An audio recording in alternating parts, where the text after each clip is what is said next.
I stumbled back from the door so fast I hit the wall behind me.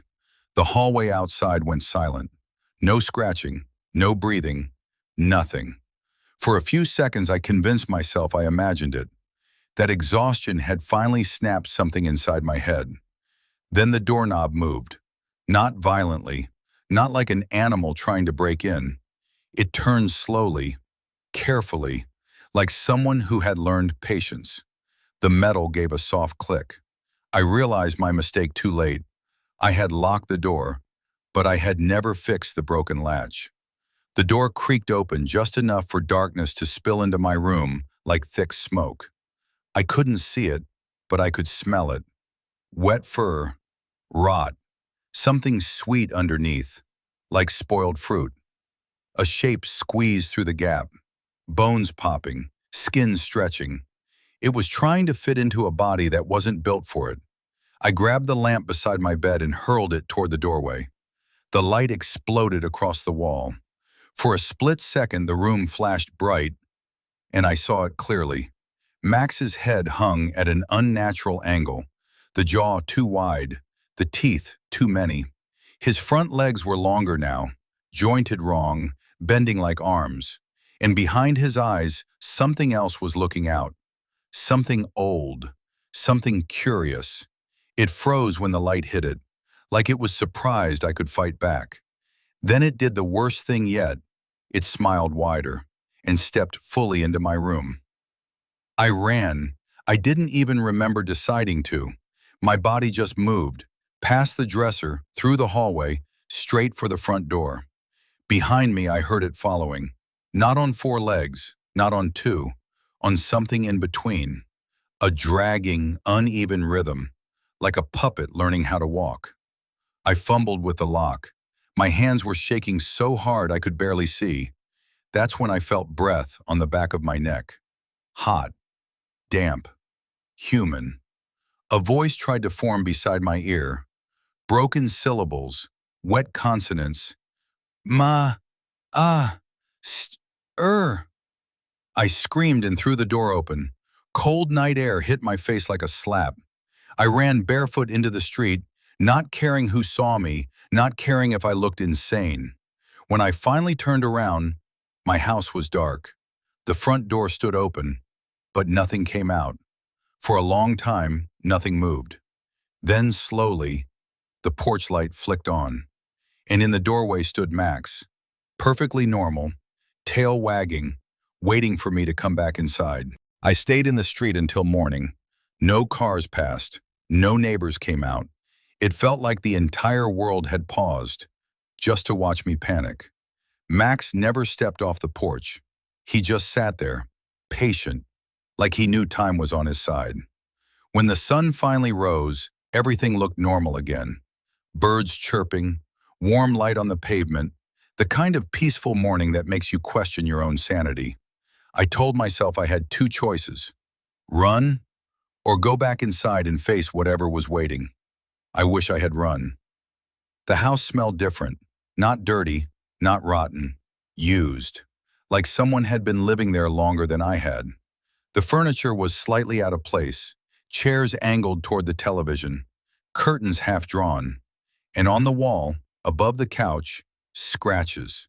Not random claw marks, symbols, lines intersecting in sharp, deliberate patterns, almost like writing in a language my brain refused to understand.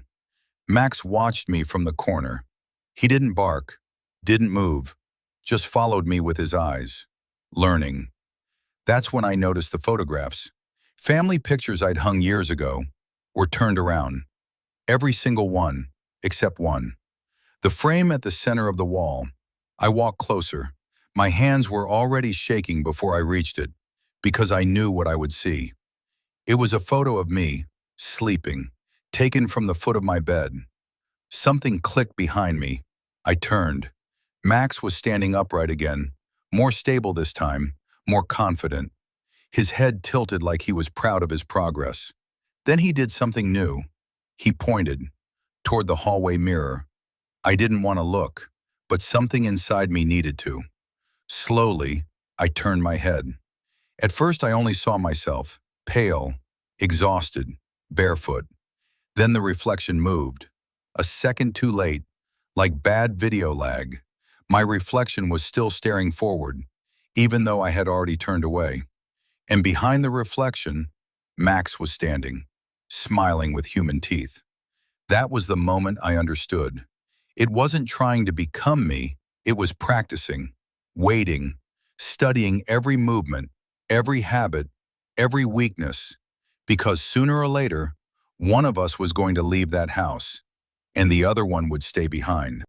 I stopped breathing, not because I was scared, because I finally understood the rules. It wasn't haunting the house. It wasn't even hunting me. It was replacing me. I backed away from the mirror slowly, afraid that any sudden movement would give it another lesson to copy. Max, or whatever wore his body now, stayed perfectly still, observing. His chest rose and fell in uneven rhythms, like he was syncing his breathing to mine. His fingers, not paws anymore, flexed awkwardly at his sides. Then he spoke, clearer this time. Stay. The command hit me like a memory. That was the word I used to train him, over and over, day after day. Now he was training me. I ran for the back door. The hallway felt longer than before. The walls stretched like rubber.